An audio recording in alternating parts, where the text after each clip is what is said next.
ಆರಾಧಿಸುವ ವೇಳೆಯಲ್ಲಿ ಎದ್ದೇಳುವ ಮಧ್ಯದಲ್ಲಿ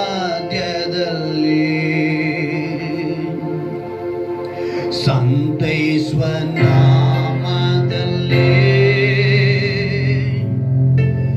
ಒಂದಾಗಿ ಮನ ಮರುಗಿ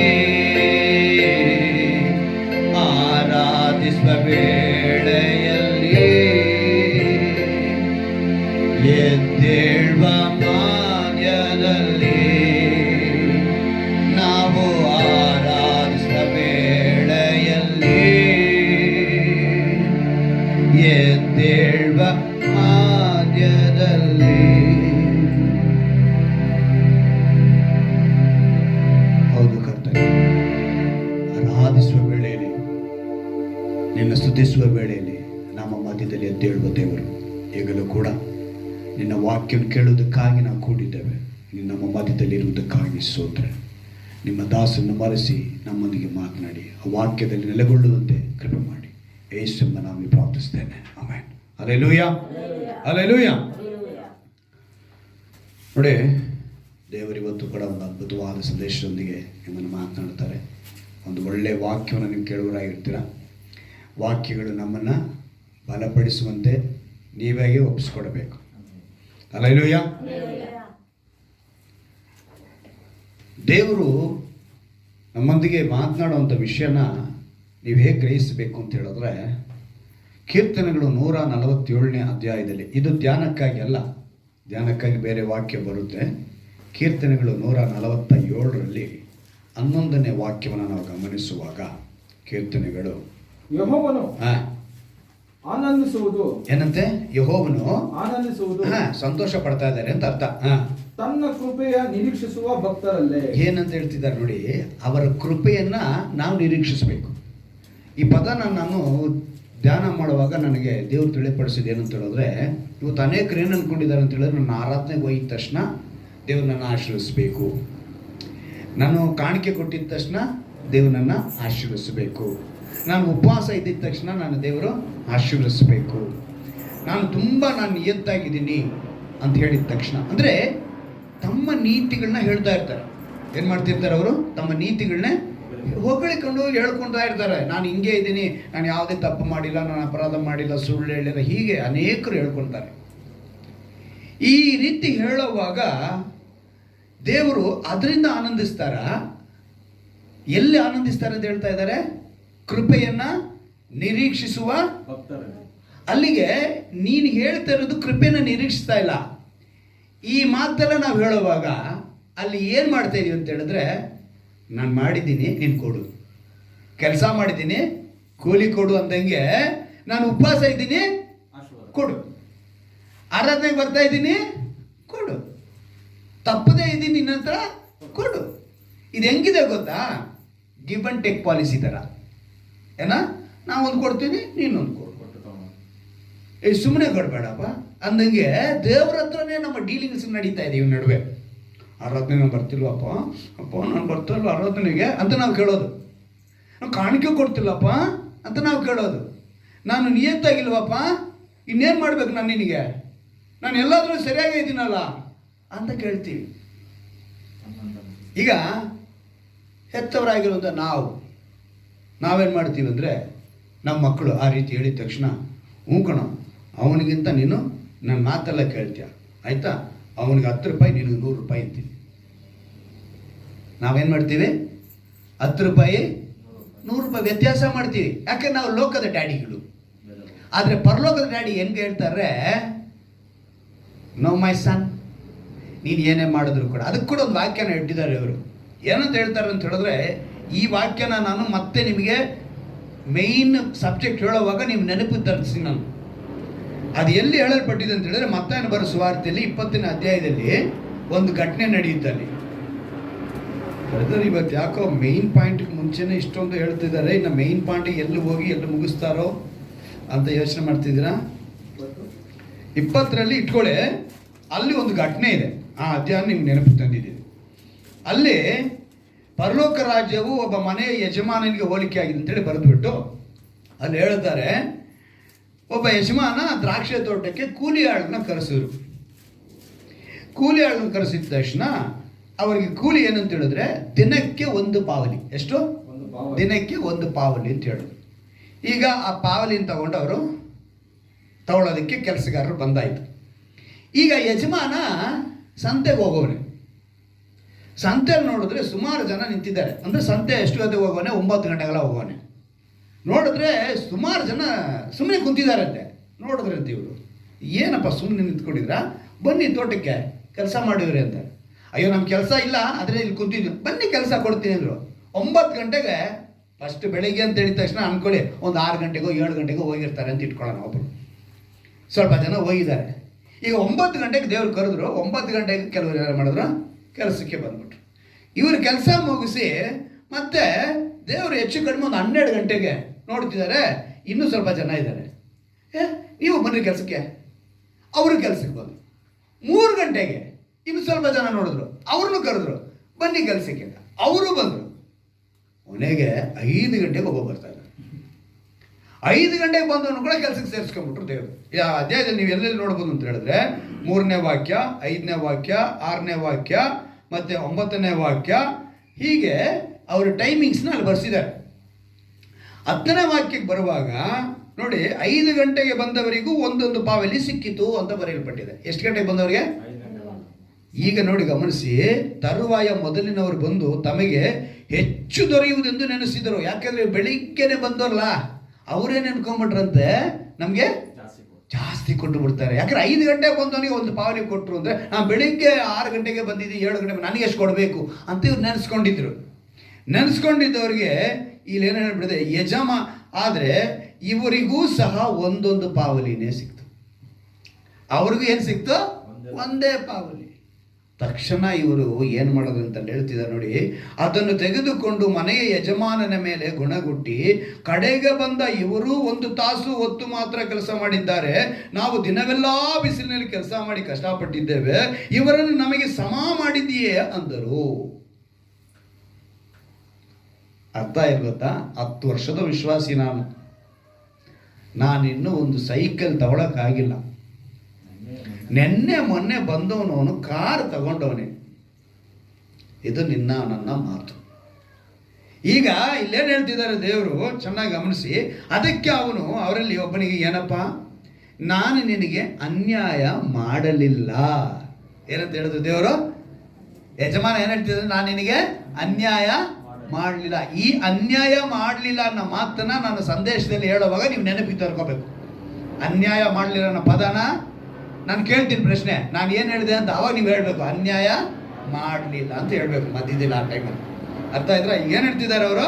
ನಾನು ನಿನಗೆ ಅನ್ಯಾಯ ಮಾಡಲಿಲ್ಲ, ನಿನ್ನ ಸಂಗಡ ಒಂದು ಪಾವಲಿಗೆ ಒಡಂಬಟ್ಟಿಯಲ್ಲ, ನಿನ್ನ ಕೂಲಿ ತಕ್ಕೊಂಡು ಹೋಗು, ನಿನಗೆ ಕೊಟ್ಟಂತೆ ಕಡೆಗೆ ಬಂದ ಇವನಿಗೂ ಕೊಡುವುದಕ್ಕೆ ನನಗೆ ಮನಸ್ಸುಂಟು. ಈಗ ನಾವು ಮೇನ್ ಅಂಶಕ್ಕೆ ಬರ್ತೀವಿ. ನನ್ನ ಬದುಕನ್ನು ನಾನು ಬೇಕಾದ ಹಾಗೆ ಮಾಡಬಹುದಲ್ಲವೋ? ನಾನು ಒಳ್ಳೆಯನಾಗಿರೋದು ನಿನ್ನ ಕಣ್ಣು ಒತ್ತುತ್ತದೋ? ಯಜಮಾನ, ನಾನು ಒಳ್ಳೆಯನಾಗಿರೋದು ನಿನಗೆ ಕಣ್ಣು ಕುಗ್ತಾ ಇದೆಯಾ, ಒತ್ತುತ್ತಾ ಅಂತ ಪ್ರಶ್ನೆ ಮಾಡಿ ಅಲ್ಲಿ ಒಂದು ಘಟನೆ ನಡೀತು. ಇವತ್ತು ವಿಶ್ವಾಸಿಗಳು ಹೇಳ್ಕೊಂಡವ್ರು ಹೀಗೆ ಇದ್ದಾರೆ. ಏನಂತೆ? ದೇವರ ಹತ್ರ ನಾನು ಹಿಂಗಿದೆ.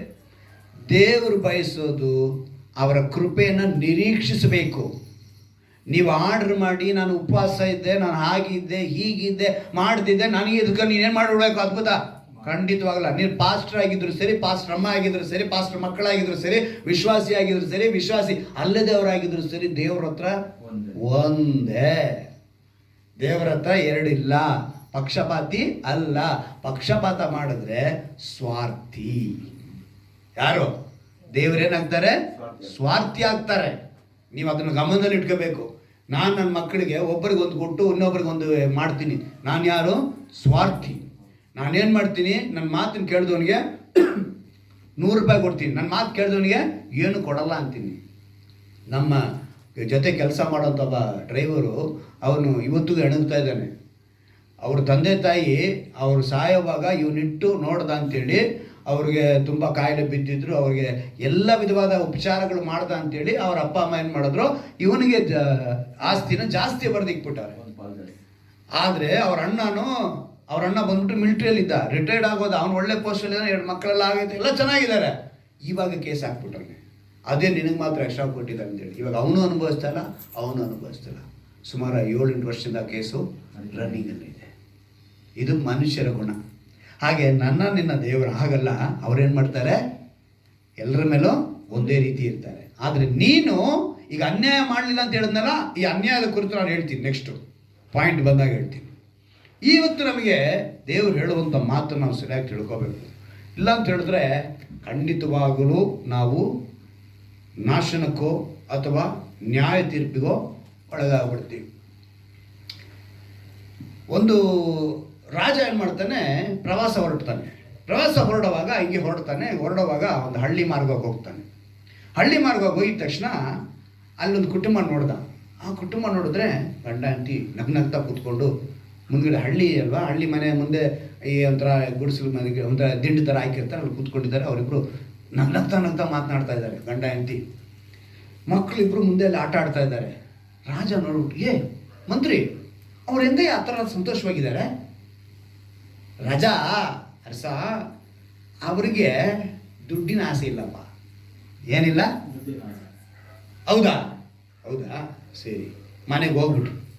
ಮಂತ್ರಿಗೆ ಹೇಳ್ತಾರೆ, ಅವ್ರ ಮನೆ ಮುಂದೆ ಹೋಗಿ 99 ನಾಣ್ಯನ ಹಾಕ್ಬಿಟ್ಟು ಬರು. ಏನು ನಾಣ್ಯ? ಚಿನ್ನದ ನಾಣ್ಯ ಹಾಕ್ಬಿಟ್ಟು ಬರ್ಬೇಕು ನೀನು ಅಂತ ಹೇಳಿದ್ರು. ಮಂತ್ರಿ ರಾತ್ರಿ ಹೋಗಿ ಚಿನ್ನದ ನಾಣ್ಯ ಹಾಕ್ಬಿಟ್ಟ.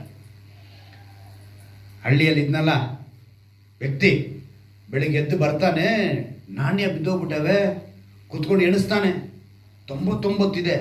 ಅರೆ 99 ಇದೆ. ಈಗ 1 ಸೇರಿದ್ರೆ ನನಗೆ 100 ಆಗುತ್ತೆ. ಏನು ಮಾಡಬೇಕು? ನಾನು 100 ಸೇರಿಸ್ಬಿಡ್ಬೇಕು. ಕೆಲಸ ಕೊಟ್ಟುಬಿಟ್ಟ. 1 ದಿವಸ, 2 ದಿವಸ, 3 ದಿವಸ, 4 ದಿವಸ, 5 ದಿವಸ, ವಾರಗಟ್ಟಲೆ ಮನೆಗೆ ಬರಲಿಲ್ಲ. ಏನು ಮಾಡ್ದ? ವಾರಗಟ್ಟಲೆ ಮನೆಗೆ ಬರಲಿಲ್ಲ. ವಾರ ದುಡಿದು ಒಂದು ನಾಣ್ಯನ ಸಂಪಾದನೆ ಮಾಡಿ ಖುಷಿಯಿಂದ 99 ಮನೆಯಲ್ಲಿದೆ, 1 ನನ್ನ ಕೈಯಲ್ಲಿದೆ. ಈಗ ನನ್ನ ಹತ್ರ 100 ಆಯ್ತು ಅಂತ ಖುಷಿಯಾಗಿ ಬರ್ತಾ ಇದ್ದಾನೆ. ಮನೆಯಲ್ಲಿ ನೋಡಿದ್ರೆ ಹೆಂಡತಿ ಆಗಲೇ 4 ನಾಣ್ಯ ಎತ್ಬಿಟ್ಟಿದ್ದಾಳೆ. ಅವಳತ್ತು ಏನು ಮಾಡೋಳೆ? ಮಕ್ಕಳು ಬೇಕಾದ್ರೆ ಬುಕ್ ಅಂತೆ, ಬಟ್ಟೆ ಅಂತೆ, ರೇಷನ್ ಅಂತೆ ಎಲ್ಲ ತೆಗೆದುಬಿಟ್ಟವಳು. 4 ಬಂದ. ನಿನಗೇನಾರ ಬುದ್ಧಿ ಇದೆಯಾ? ವಾರ ಮನೆಗೆ ಬರ್ದಿರ, ಕಷ್ಟಪಟ್ಟು ದುಡಿಮೆ ಮಾಡಿ ಮನೆ ಮಠ ಎಲ್ಲ ಬಿಟ್ಟು, ಹೆಂಡತಿ ಮಕ್ಕಳನ್ನೆಲ್ಲ ಬಿಟ್ಟು ಈ ನಾಣ್ಯ ಸಂಪಾದನೆ ಮಾಡ್ಕೊಂಡು ಬರ್ತಿದ್ರೆ ನೀನು ಇರೋದನ್ನೆಲ್ಲ ಖಾಲಿ ಮಾಡ್ತಿದ್ದ ಅಂತೇಳಿ ಶುರು ಹಚ್ಕೊಂಡು ನಗ್ನಗ್ನದಾ ಇದ್ದಂಥ ಕುಟುಂಬ ಈಗೇನಾಗೋಯ್ತು? 99 ನಾಣ್ಯ ಇತ್ತಲ್ಲ, ಇವನಿಗೆ ಸಾಲಿಲ್ವಾ? ಅದು ವಿಶ್ವಾಸಿ ಅಂತ ಹೇಳುವವನು ಇವತ್ತು 99 ಆಶೀರ್ವಾದ ಇದೆ, ಆದ್ರೆ ಸಾಲ್ದಿರ ಓಡ್ತಾ ಇದ್ದಾನೆ. ಸಾಲ್ದಿರ 1 ಹುಡ್ಕೊಂಡು ಹೋಗ್ತಿದ್ದಾನೆ, ದೇವ್ರನ್ನ ಬಿಟ್ಟು ದೂರ ಹೋಗ್ತಿದ್ದಾನೆ. ಆ 1 ಮಾಡ್ಕೊಂಡ್ ಬಂದಾಗ ಇಲ್ಲೇನಿಲ್ಲ, ಸಮಾಧಾನ ಇಲ್ಲ. ಕೊನೆಗೆ ಮಾರನೇ ಇನ್ನೊಂದು ದಿವಸ ಅದೇ ರೀತಿ ರಾಜ ಬಂದರು, ನೋಡಿದ್ರು, ಏನೋ ಮಂತ್ರಿ ಹಿಂಗಾಗಿ ಹೋಗ್ಬಿಟ್ಟೈತಿ ಕುಟುಂಬ ಅಂದರೆ. ರಾಜ ದುಡ್ಡಿನ ಆಸೆ ಬಂದ್ಬಿಡ್ತು ಅವರಿಗೆ. ಏನು ಬಂದ್ಬಿಡ್ತು? ದುಡ್ಡಿನ ಆಸೆ. ದುಡ್ಡು ಅವಶ್ಯಕತೆ ಇದೆ, ಅಗತ್ಯವಿದೆ, ಆದರೆ ದುರಾಸೆ ಬರಬಾರದು. ಆಸೆ ಪಡ್ಬೋದು, ದುರಾಸೆ. ಇವತ್ತು ಮನುಷ್ಯ ಹೀಗೆ ಓಡ್ತಾ ಇದ್ದಾನೆ. ಇವತ್ತಿನ ನಮ್ಮ ಬದುಕು ಹೀಗೆ ಇದೆ. ಇವತ್ತಿಗೆ ಧ್ಯಾನಕ್ಕಾಗಿ ದೇವರು ಕೊಟ್ಟಂಥ ಒಂದು ಮಾತು ಯೋಬನ ಪುಸ್ತಕದಲ್ಲಿ 29ನೇ ಅಧ್ಯಾಯದಲ್ಲಿ 4ನೇ ವಾಕ್ಯ. ಯೋಬನ ಪುಸ್ತಕ 29ನೇ ಅಧ್ಯಾಯ 4ನೇ ವಾಕ್ಯ. ಒಂದು ಅದ್ಭುತವಾದ ಮಾತನ್ನ ಅದರಲ್ಲಿ ಯೋಬನಿಂದ ದೇವರು ತಿಳಿಯಪಡಿಸಿದ್ದಾರೆ. ಏನಂತೆ? ಆ ದಿನವು ನನ್ನ ಜೀವಮಾನದ ಸುಗ್ಗಿ ಕಾಲ. ಯಾವುದು ಆವರಿಸ್ಕೊಂಡಿತ್ತಂತೆ? ಯಾರಿಗೆ? ಅಲ್ಲೇ ಸುಗ್ಗಿ ಕಾಲ. ಸುಗ್ಗಿ ಕಾಲ ಅನ್ನೋದು ಒಂದು ಬೆಳೆ ನಮಗೆ ಬೆಳೆಸುವಂತ ಕಾಲ ಅಲ್ವಾ? ಅಂದ್ರೆ ಇದನ್ನ KJV ಬೈಬಲ್ನಲ್ಲಿ ಯೌವನ ಅಂತ ಬರ್ದವ್ರೆ. ಏನಂತ ಬರ್ದವ್ರೆ? ಯೌವನ. ತೆಲುಗುನಲ್ಲೂ ಯೌವನ ಅಂತಾನೆ ಬರೆದಿರೋದು. ಕನ್ನಡ KJVನಲ್ಲಿ ಯೌವನ, ಇಂಗ್ಲಿಷ್ KJVನಲ್ಲಿ ಯೌವನ, ಮತ್ತು ತೆಲುಗುನಲ್ಲಿ ಯೌವನ, ತಮಿಳಿನಲ್ಲೂ ಯೌವನ ಅಂತಾನೆ ಬರೆದಿರೋದು. ನಮ್ಮದ್ರಲ್ಲಿ ಮಾತ್ರ ಸುಗ್ಗಿ ಕಾಲ ಅಂತ ಸ್ವಲ್ಪ ಪದ ಬಳಕೆ ಬೇರೆ ಆಗಿದೆ. ಈಗ ಸುಗ್ಗಿ ಕಾಲ ಅಂತ ಹೇಳಿ ಬರೆದುಬಿಟ್ಟು ಹೇಳ್ತಾರೆ, ಆ ದಿನಗಳು ನನ್ನ ಜೀವಮಾನದ ಸುಗ್ಗಿ ಕಾಲವು ದೇವರ ಸ್ನೇಹವು ಅಂತ ಇಲ್ಲಿ ಬರೆಯಲ್ಪಟ್ಟಿದೆಯಲ್ಲ, ಇದನ್ನ ಇಂಗ್ಲೀಷಲ್ಲಿ ಏನು ಬರೆದಿದ್ದಾರೆ ಗೊತ್ತಾ? ಸೀಕ್ರೆಟ್ ಅಂತ ಬರೆದಿದ್ದಾರೆ. KJV-ನಲ್ಲಿ ಅಂತ ಬರೆದಿದ್ದಾರೆ ಸೀಕ್ರೆಟ್, ತೆಲುಗಿನಲ್ಲಿ ರಹಸ್ಯ, ತಮಿಳಿನಲ್ಲೂ ರಹಸ್ಯ ಅಂತಾನೆ ಬರೆದಿದ್ದಾರೆ. ಆಯ್ತಾ? ಇಲ್ಲಿ ಬರೆದ್ಬಿಟ್ಟು ಏನು ಹೇಳ್ತಾರೆ? ನನ್ನ ಗೂಡಾರವನ್ನು ಆವರಿಸಿಕೊಂಡಿತ್ತು. ಅಂದ್ರೆ ದೇವರ ಸೀಕ್ರೆಟ್ ಯಾರನ್ನ ಆವರಿಸಿಕೊಂಡಿತ್ತಂತೆ? ಆ ವ್ಯಕ್ತಿನ, ಅಂದ್ರೆ ಅವನ ಗೂಡಾರವನ್ನ ಆವರಿಸಿಕೊಂಡಿತ್ತು. ಯಾರು ಅಂತೇಳಿ ನಾನು ಗಮನಿಸುವಾಗ, ಈ ಯೌವನ ಕಾಲದಲ್ಲಿ ಅವನು ದೇವರ ಹತ್ರ ಬಂದಾಗ, ಆ ದಿನಗಳು ನನ್ನ ಜೀವಮಾನದ ಸುಗ್ಗಿ ಕಾಲ, ಯೌವನದಲ್ಲಿ ಬಂದಿದ್ದಾನೆ, ಅವನಿಗೆ ದೇವರ ಸ್ನೇಹ ಅಂತಾನು ಅಂದ್ಕೊಳ್ಳೋಣ, ಅಥವಾ ರಹಸ್ಯ ಏನು ಆವರಿಸ್ಕೊಂಡಿದ್ದೆ? ಗೂಡಾರ. ಗೂಡಾರ ಅನ್ನೋದಕ್ಕೆ ಇನ್ನೊಂದು ಕಡೆ ಪದ ಏನು ಮಾಡಿ ಕೇಳಿದ್ರೆ ನಿವಾಸ ಸ್ಥಾನ. ಏನು? ನಿವಾಸ ಸ್ಥಾನ. ಇವಾಗ ನಾವು ಕೂಡ ಒಂದು ಗೂಡಾರವೇ. ದೇವರಿಗೆ ನಾವೇನಾಗಿದ್ದೀವಿ? ಗೂಡಾರವೇ. ದೇವರು ನಮ್ಮಲ್ಲಿ ವಾಸ ಮಾಡುವಂತ ಒಂದು ನಿವಾಸ ಸ್ಥಾನ, ನಾವು ಒಂದು ಗೂಡಾರವೇ. ಈಗ ಇಲ್ಲಿ ರಹಸ್ಯ ಇದೆ ಅಥವಾ ಸ್ನೇಹ ಇದೆ, ಎರಡೂ ಎತ್ಕೊಳ್ಳೋಣ. ಸ್ನೇಹನ ತೆಗೆದುಕೊಳ್ಳೋಣ, ರಹಸ್ಯನ ಎತ್ಕೊಳ್ಳೋಣ. ಅಲ್ಲಿಗೆ ನಮ್ಮಲ್ಲಿ ಏನಿದೆ ಈಗ, ಈ ಸತ್ಯವೇದ ಪಂಡಿತರ ಪ್ರಕಾರ ನಾವಾಗ ನಿಮ್ಮ ನೆನಪಿಗೆ ತರ್ತೀನಿ. ಯೋಬನ ಪುಸ್ತಕನೇ ಮೊದಲನೇದು.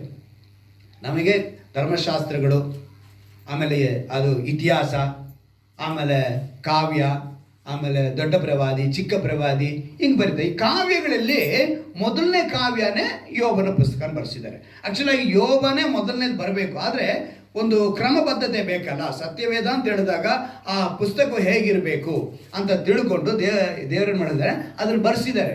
ಈ 66 ಪುಸ್ತಕ ಹಿಂಗೇ ಒಂದು ಕ್ರಮವಾಗಿರಬೇಕು. ಅದಕ್ಕೆ ಮೊದಲನೇ ಧರ್ಮಶಾಸ್ತ್ರ ಇರಲಿ, ಆಮೇಲೆ ಇತಿಹಾಸಗಳಿರಲಿ, ಆಮೇಲೆ ಏನಾಗಿರಲಿ ಕಾವ್ಯ ಇರಲಿ, ಆಮೇಲೆ ಏನಿರಲಿ ದೊಡ್ಡ ಪ್ರವಾದಿಗಳು ಬರೆದದ್ದು, ಚಿಕ್ಕ ಪ್ರವಾದಿಗಳು ಬರೆದದ್ದು, ಹೀಗೆ ಒಂದು ಕ್ರಮವಾಗಿರಲಿ ಅಂತೇಳಿ ಅದನ್ನು ಬರೆಸಿದ್ರು.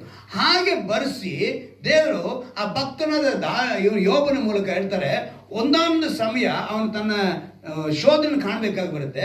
ಆ ಶೋಧನೆಯಲ್ಲಿ ಅವನು ಏನಂತ ಹೇಳ್ತಾನೆ, ಆ ಶೋಧನೆಯ ಸಮಯದಲ್ಲಿ ದೇವರ ಸ್ನೇಹ ನನ್ನ ಹತ್ರ, ನನ್ನ ಗೂಡಾರನ ಆವರಿಸ್ಕೊಳ್ತು, ಅಥವಾ ದೇವರ ರಹಸ್ಯ ನನ್ನ ಗೂಡಾರವನ್ನು ಆವರಿಸ್ಕೊಳ್ತು. ದೇವರು ನಮ್ಮ ಗೂಡಾರ ಸುತ್ತಲೂ ಯಾವ ರೀತಿಯಾದ ಸ್ನೇಹ ಅಥವಾ ರಹಸ್ಯನ ಆವರಿಸ್ಕೊಳ್ತಾರೆ. ಈಗ ದೇವರ ಸ್ನೇಹ ನಮಗೆ ಒಳ್ಳೇದೇ ಕೆಟ್ಟದ?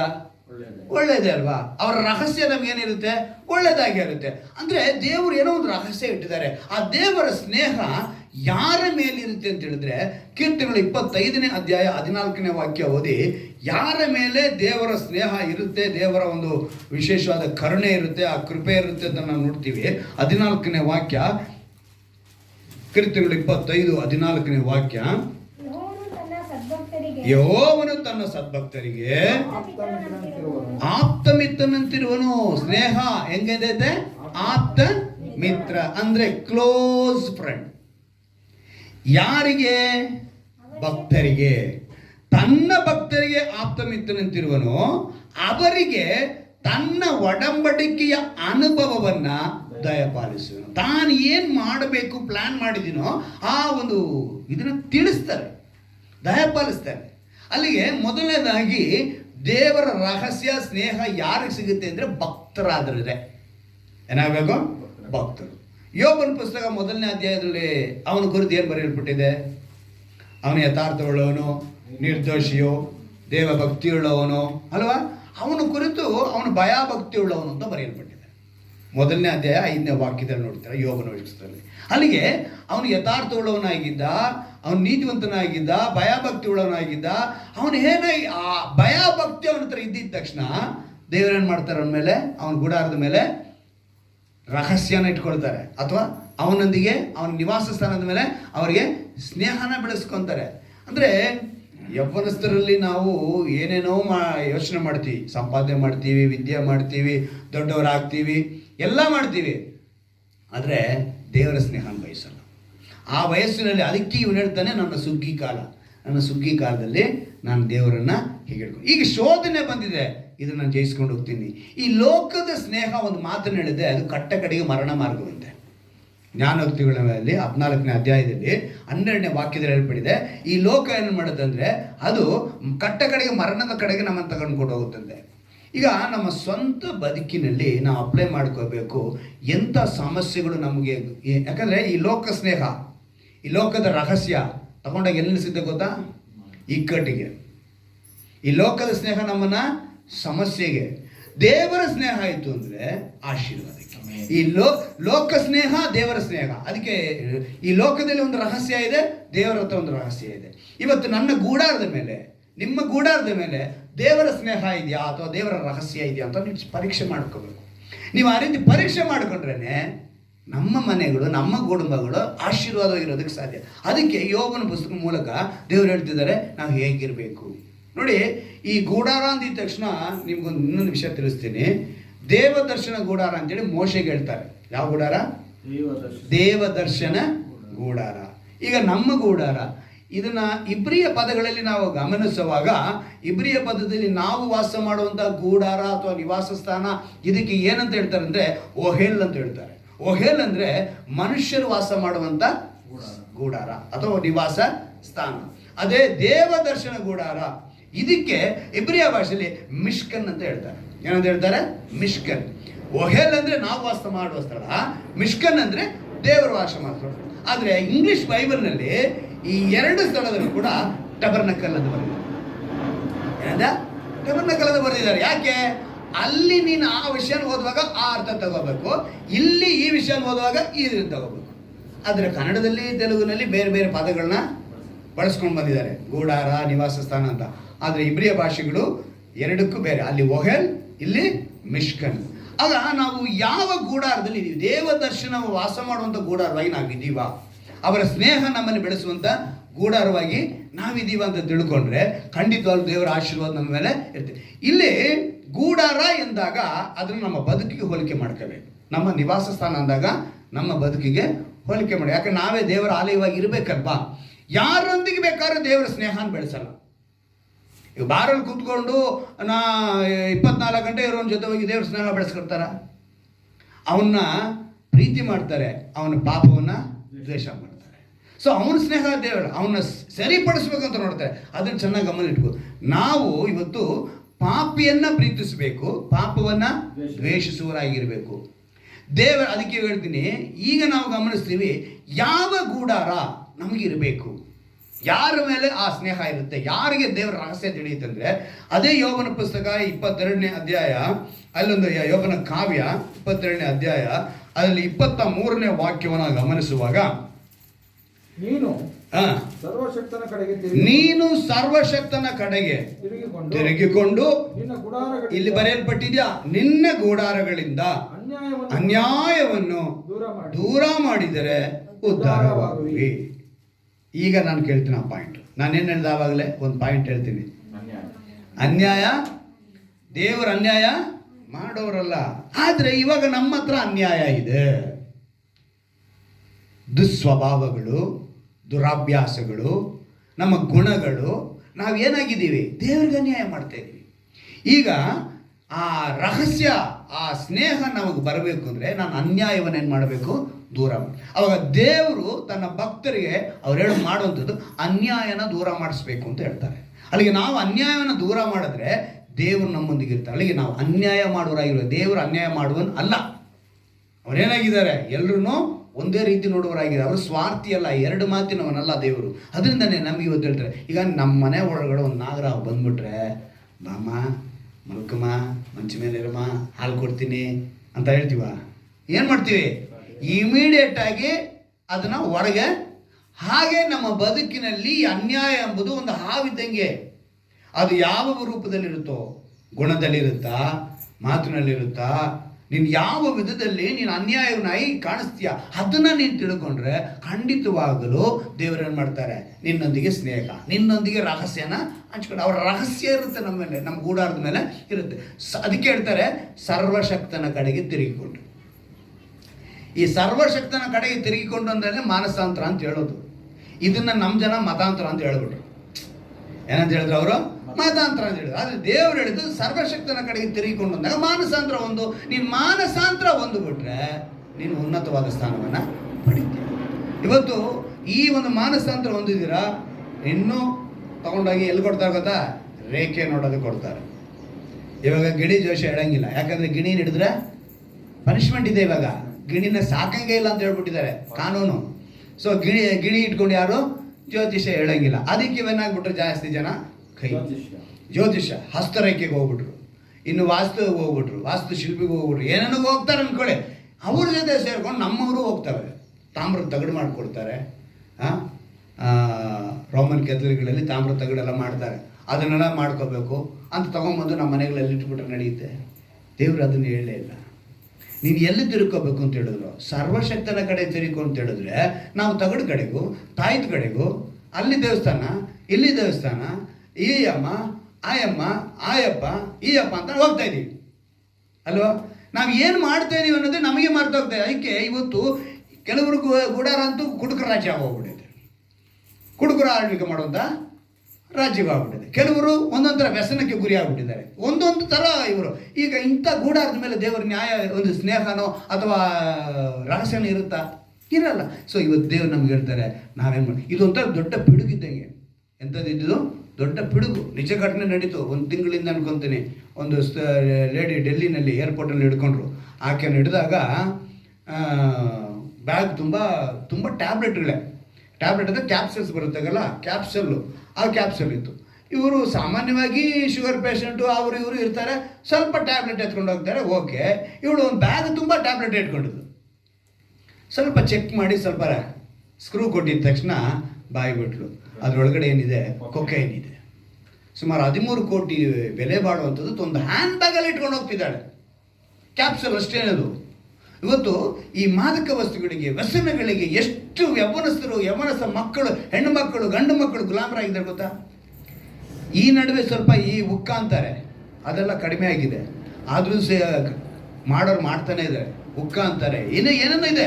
ಇವೆಲ್ಲವೂ ಏನಾಗಿದೆ? ಯೌವನಸ್ಥರನ್ನ ಎಳೆದು ದೇವರಿಂದ ದೂರ ಮಾಡುತ್ತೆ. ಇದು ನೀನು ಅನ್ಯಾಯ ಮಾಡ್ದಂಗೆ.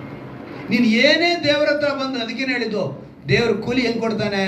10 ವರ್ಷ ಬಂದವನಿಗೂ ಹಾಗಂದ್ಬಿಟ್ಟು ದೇವರೇ. ನನ್ನ ಹತ್ರ ಕೆಲವರು ಹೇಳ್ತಾರೆ, ನಾನು ಸಚಿನ್ ಕೂಡ ನನಗೆ ಹೇಳ್ಬಿಟ್ಟ ಮೊನ್ನೆ ದಿವಸ, ನೀನು ಯೌವನಸ್ಥದಲ್ಲಿ ಎಲ್ಲ ಮಾಡಿಬಿಟ್ಟು ಆಟ ಎಲ್ಲ ಆಡ್ಬಿಟ್ಟು ನೀನು ಇವಾಗ ಬಂದು ದೊಡ್ಡದು ಇದ್ರ ಥರ ತೋರಿಸ್ತೀಯ ಅಂತ ನನಗೆ ಹೇಳ. ನಾನು ತಪ್ಪು ಮಾಡಿದೆ, ಇಲ್ಲ ಅಂತ ಹೇಳಿಲ್ಲ. ನಾನು ತಪ್ಪು ಮಾಡಿ ಅನ್ಯಾಯ ಮಾಡಿದ್ದಕ್ಕೇ ಈಗ ನಾನೇನಾಗಿದ್ದೀನಿ, ನೀವು ಹಂಗೆ ಮಾಡಿಬಿಟ್ಟು ನಂತರ ಡ್ರೈವರ್ ಆಗೇ ಇರಬೇಡಿ, ಒಂದು ಉನ್ನತ ಸ್ಥಾನಕ್ಕೆ ಹೋಗ್ರಿ, ಒಳ್ಳೆಯವರಾಗಿ ಬದುಕ್ರಿ ಅಂತ ಹೇಳೋಕ್ಕೆ ನಾನು ಬಂದಿದ್ದೀನಿ ಅಂತ ಹೇಳಿದಾಗ ಸುಮ್ಮನೆ ಇಲ್ಲ. ನಮ್ಮನ್ನು ಪ್ರಶ್ನೆ ಮಾಡ್ತಾರೆ, ನೀನು ವಯಸ್ಸಿನಲ್ಲಿ ಆಡೋದ್ನೆಲ್ಲ ಆಡ್ಬಿಟ್ಟು ಮುದುಕನಾಗಿ ಬಂದ್ಬಿಟ್ಟು ಇವಾಗ ಏನು ಅಂತ ನಾನು ಕೇಳ್ತಾರೆ ತುಂಬ ಜನ. ಮುದುಕನಾದ್ಮೇಲೆ ನಾನು ಕಲ್ತಿದ್ನ ನಿಮ್ಗೆ ಹೇಳ್ಕೊಡ್ತಾ ಇದ್ದೀನಿ. ಈ ವಯಸ್ಸಿನಲ್ಲಿ ನಾನು ಪಾಡಿನಲ್ಲಿ ಅದೇ ಹೇಳಿದಲ್ಲ, ನಮ್ಮಪ್ಪ ನಾನು ಬೇಜಾರಲ್ಲಿ ಕೂತ್ಕೊಂಡ್ಬಿಟ್ರೆ ಒಂದು 10 ರೂಪಾಯಿ ಕೊಟ್ಟು ಹೋಗ್ಬಿಡು ಅಂದ್ಬಿಡು. ನಮ್ಮಪ್ಪ ನನ್ನ ಯಾವತ್ತೂ ಬೇಸರನೇ ಮಾಡಲಿಲ್ಲ ಗೊತ್ತಾ? ನಮ್ಮಪ್ಪ ನನಗೆ ಆ ಥರ.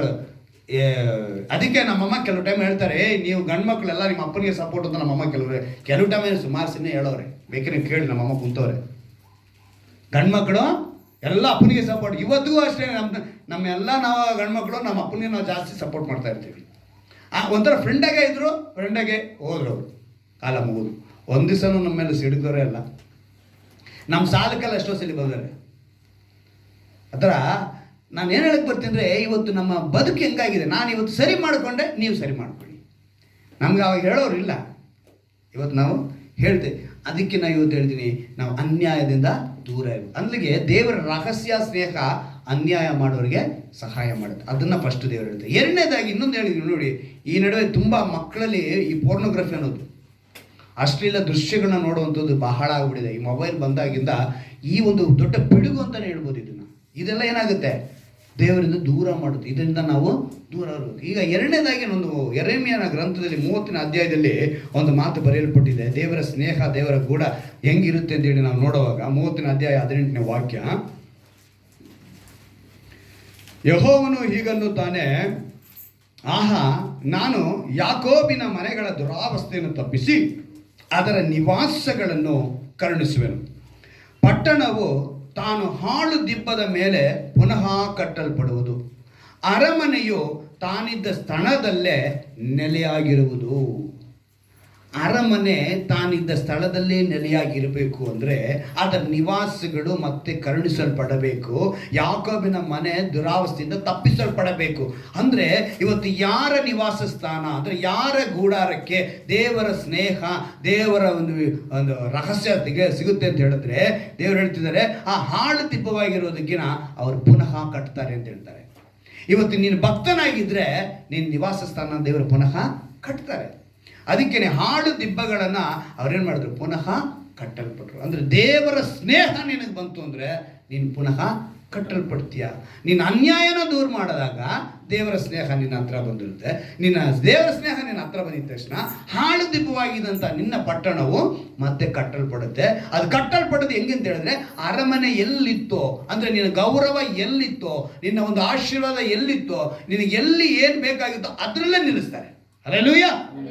ಎಲ್ಲಿ ಕಳ್ಕೊಂಡೆ ಅಂತ ಹೇಳ್ತೀಯೋ ಅಲ್ಲೇ ಮತ್ತೆ ನಿಲ್ಲಿಸ್ತಾರೆ.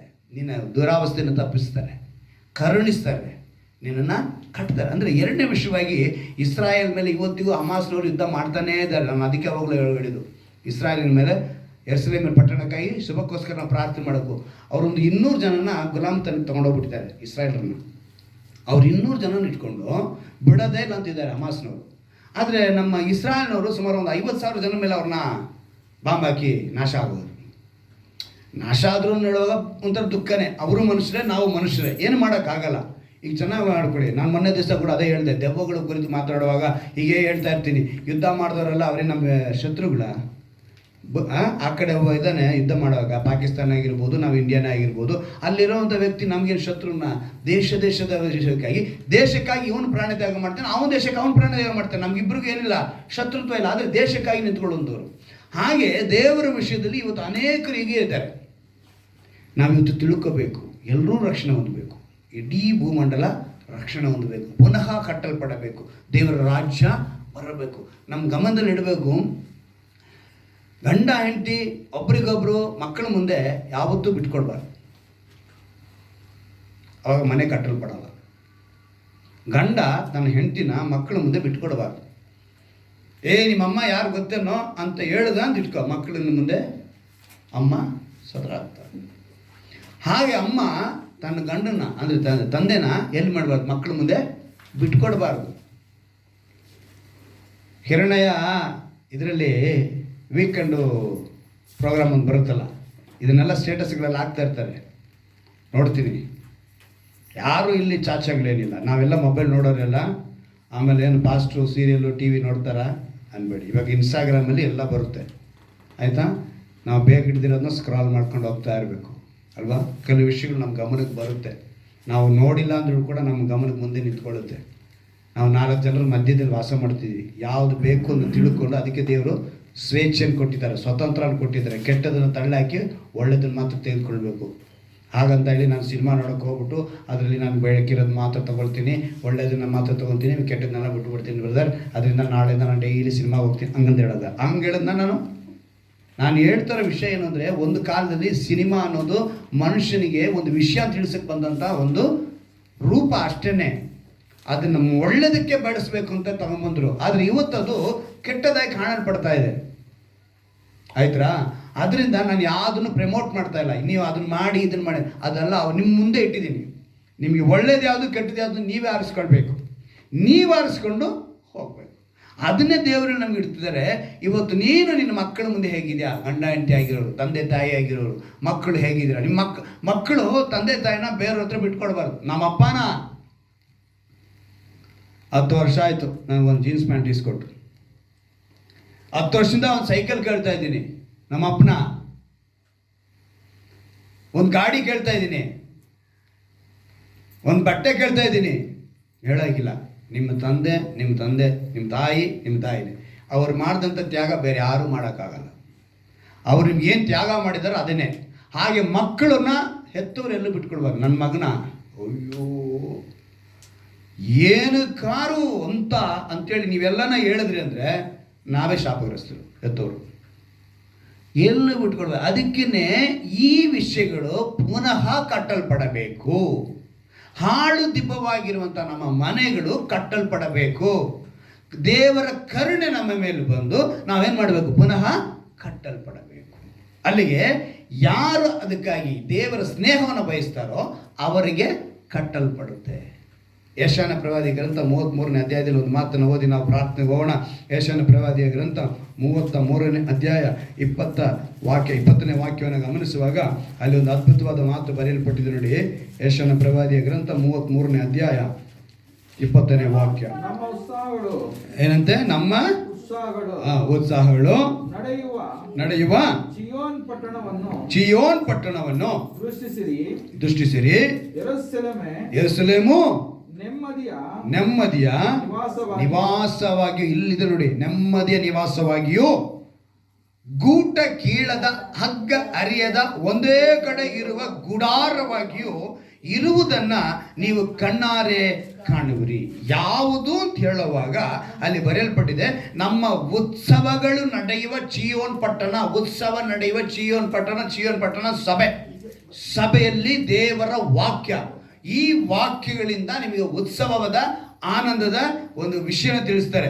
ಆ ವಿಷಯ ತಿಳಿದ ತಕ್ಷಣ ಅಲ್ಲಿ ಹೇಳಲ್ಪಟ್ಟಿದೆ, ಯೆರೂಸಲೇಮು ಅಂದರೆ ಸಭೆ, ಅದೇ ರೀತಿಯಾಗಿ ಕುಟುಂಬ ನೆಮ್ಮದಿಯಾಗಿರೋದನ್ನ ಕಾಣ್ತೀರಾ.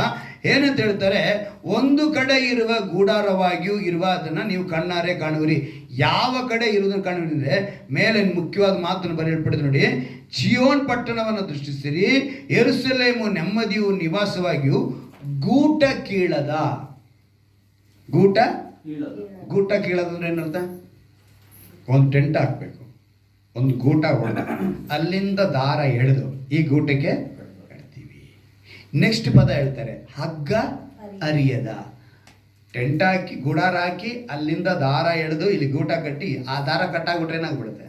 ಗೂಡಾರ ಬಿದ್ದು. ಸೊ ದೇವ್ರು ಎರಡನ್ನೂ ಬರೆಸ್ತಾರೆ. ನಮ್ಮ ಜನ ಯಾಕಂದ್ರೆ ಎಲ್ಲ ಕೆಣಕಿ ಹಂಗೆ ಕೊಕ್ಕಿ ಹಾಕಿ ದೇವ್ರನ್ನ ಪ್ರಶ್ನೆ ಮಾಡೋದು ಜಾಸ್ತಿ ಅಲ್ವಾ? ದೇವ್ರಿಗೆ ಅದು ಗೊತ್ತಿತ್ತು. ಅದಕ್ಕೇನು ಪ್ರವಾದಿ ಮಾಡ್ಕೊಳ್ಬಪ್ಪ, ಗೂಟನೂ ಹೊಡಿತೀನಿ, ಆ ಹಗ್ಗನೂ ಹರಿಯಕ್ಕೆ ಬಿಡಲ್ಲ, ನಿಮ್ಮನ್ನು ಕಾಪಾಡ್ತೀನಿ ಅಂತ ಹೇಳ್ತಿದ್ದಾರೆ. ಇದಕ್ಕಿನ್ನ ಬೇಕಾ? ನಿಮ್ಮ ಮನೆಗಳಲ್ಲಿ, ನಿಮ್ಮ ಕುಟುಂಬಗಳಲ್ಲಿ ಈ ರೀತಿಯಾದ ಪರಿಸ್ಥಿತಿಗಳಿದ್ರೆ ಅದನ್ನು ದೇವರು ಗಮನಿಸಿ ಹೇಳ್ತಿದ್ದಾರೆ, ಅದನ್ನು ನಾನು ಕಿತ್ತಾಕಲ್ಲಪ್ಪ, ಕೀಳಲ್ಲ. ಅದು ಕೀಳದಂತೆ ನಾನು ನೋಡ್ತೀನಿ. ಅದು ಮುರಿದೋಗುವಂಥ ಪರಿಸ್ಥಿತಿ ನಾನು ಕೊಡಲ್ಲ. ನಾನೇನು ಮಾಡ್ತೀನಿ? ಅದನ್ನು ಕಟ್ತೀನಿ.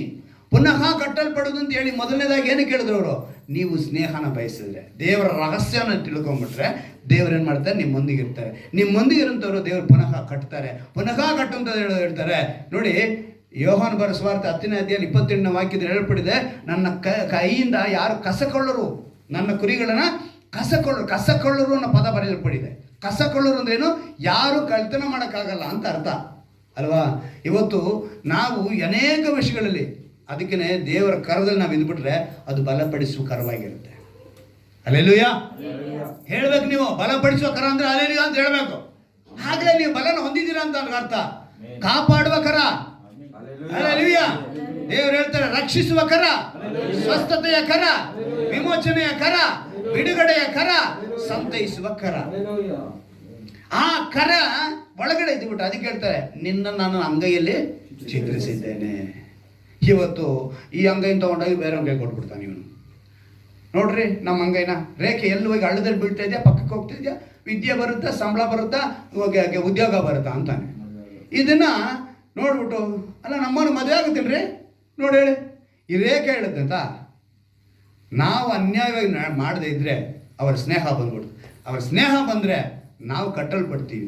ನಾವು ಕಟ್ಟಲ್ಪಟ್ರೆ ನಮ್ಮ ಗೂಟ ಕೀಳದ ಹಗ್ಗ ಹರಿಯದ ನಿವಾಸ ಸ್ಥಾನವಾಗಿ ಯೆರೂಸಲೇಮಿನ ಆಶೀರ್ವಾದವನ್ನು ನಾವು ಪಡ್ಕೊಳ್ತೀವಿ. ಸೊ ನಮ್ಮ ಮೊಣಕಾಲಾಕಿ ದೇವರಿಗೆ ಅನುಭವ ಕೊಡಿ ಅಂತ ಕೇಳಲ್ವಾ? ನೀವು ಕೇಳಬೇಕು. ನಮ್ಮ ಬದುಕನ್ನು ದೇವರಿಗೆ ಸಮರ್ಪಿಸ್ಕೊಳ್ಳೋಣ. ಆತನು ಶಾಶ್ವತವಾದ ಸ್ನೇಹವನ್ನು ಕೊಡ್ತಾನೆ, ರಹಸ್ಯವನ್ನು ನಮಗೆ ತಿಳಿಯಪಡಿಸ್ತಾನೆ. ಯಾವಾಗಲೂ ನಮ್ಮ ಬದುಕೆಂಬ ಗೂಡಾರವನ್ನು ಆತನ ಕೃಪೆ ಆವರಿಸಿಕೊಳ್ಬೇಕು ಅಂತ ಹೇಳಿದ್ರೆ ನಾವು ಬಯಸಬೇಕು. ಆತನ ಸ್ನೇಹ ನಮ್ಮನ್ನು ಆವರಿಸಿಕೊಳ್ಬೇಕು. ಒಬ್ಬನ ಭಕ್ತನಾಗಿದ್ದರೆ ಮಾತ್ರ ನಾವು ಆವರಿಸಿಕೊಳ್ಳುವುದಕ್ಕೆ ಸಾಧ್ಯ. ಇವತ್ತು ಅದನ್ನು ತಿಳಿದ್ರೆ ಖಂಡಿತವಾಗಲೂ ದೇವರ ಒಂದು ಅದ್ಭುತವನ್ನು ನಾವು ಕಾಣ್ತೀವಿ. ಎಲ್ಲರೂ ಕೇಳಲ್ವಾ? ನೀವು ಈ ಸಮಯದಲ್ಲಿ ಕೇಳಬೇಕು, ಅಪ್ಪ ನಮ್ಮ ಗೂಡಾರವನ್ನು, ನಮ್ಮ ನಿವಾಸ ಸ್ಥಾನವನ್ನು ನಾವು ಕಟ್ಟಿಕೊಳ್ಬೇಕಪ್ಪ. ಅದ್ರ ಮೊದಲದಾಗಿ ಅನ್ಯಾಯವನ್ನು ದೂರ ಮಾಡಿಕೊಳ್ತೀವಿ. ಅನ್ಯಾಯ ದೂರ ಮಾಡಿಕೊಳ್ಳುವ ಪ್ರತಿಯೊಬ್ಬ ಭಕ್ತನ ಒಂದು ಗೂಡಾರವನ್ನು ನೀನು ಸ್ನೇಹವನ್ನು ಮಾಡ್ತೀಯ, ರಹಸ್ಯವನ್ನು ತಿಳಿಸ್ತೀಯ. ಹಾಗೆ ನಮ್ಮ ದುರಾವಸ್ಥೆ ತಪ್ಪಿಸಿ ಪುನಃ ಕಟ್ಟಲ್ಪಡುವಂತೆ, ಹಾಳು ದಿಬ್ಬದ ಮೇಲೆ ಪುನಃ ಕಟ್ಟಲ್ಪಡುವಂತೆ ನಿನ್ನ ಸ್ನೇಹವು ನಮ್ಮ ಮೇಲೆ ಇರಲಿ. ಕರ್ತನೇ, ನಮ್ಮ ನಿವಾಸಗಳು ಗೂಟ ಕೇಳದ ಹಗ್ಗ ಹರಿಯದ ನಿವಾಸ ಸ್ಥಾನಗಳಾಗಿ ನಮ್ಮ ಗೂಡಾರಗಳನ್ನು ನಿರ್ಮಿಸ್ತೀನಿ ಮಾತು ಕೊಟ್ಟಿದ್ಯಪ್ಪ. ಈ ಅನುಭವದೊಳಗೆ ನಾವು ಬರುವಂತೆ ಕೃಪೆ ಮಾಡಿಕೊಳ್ಳು. ಮನುಷ್ಯ ಇವತ್ತು ನಾನಾ ವಿಧವಾದ ಯೋಚನೆ, ನಾನಾ ವಿಧವಾದ ಕಾರ್ಯಗಳು, ಅವೆಲ್ಲವನ್ನ ದಾಟಿ ಬರುತ್ತದೆ. ಕೃಪೆ ಮಾಡಿಕೊಳ್ಳು ರಾಜ. ವಿಶೇಷವಾದ ಕರುಣೆಯನ್ನು ಹೊಂದಿಕೊಳ್ಳುವಂತೆ ಕೃಪೆ ಮಾಡಿಕೊಳ್ಳು. ಕೃಪೆನ ಅನುಗ್ರಹಿಸು. ಕೇಳಿದ ವಾಕ್ಯಕ್ಕೆ ಒಪ್ಪಿಸಿಕೊಟ್ಟರೆ ಎಲ್ಲರೂ ಬದುಕುವಂತೆ ಕೃಪೆ ವಾಕ್ಯದ ನೆಲೆಗೊಳ್ಳುವಂತೆ, ವಾಕ್ಯದ ಆಶೀರ್ವಾದ ಪಡೆದುಕೊಳ್ಳುವಂತೆ